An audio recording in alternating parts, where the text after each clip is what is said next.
แม่จ๋าแม่รู้บ้างไหมว่าดวงร้องผิดดวงนี้เป็นผัวเดี๋ยวจากน้อ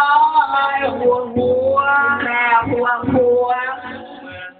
อยู่เมืองหลวงสีไร่ไกลบ้านเรา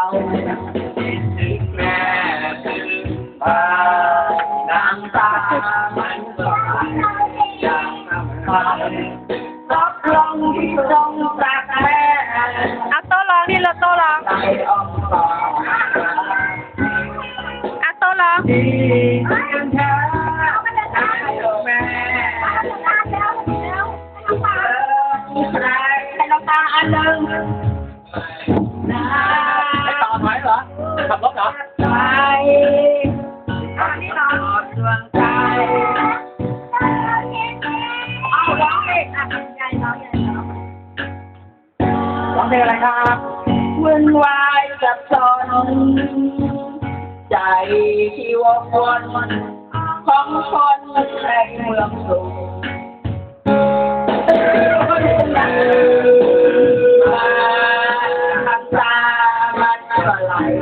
อยากกลับไทยลบลงที่ตรงจากแม่ในอ้อมกอดเวลาที่เที่ยวแท้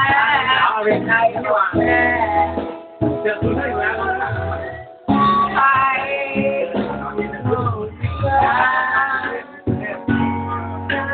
กลับไปขอดวงใจร้องดิร้องดิทางเกินทน โต้ร้องดิค่ะเรื่องราววุ่นวายสับสนเอาไม่เอาใจไม่แน่เรื่องละ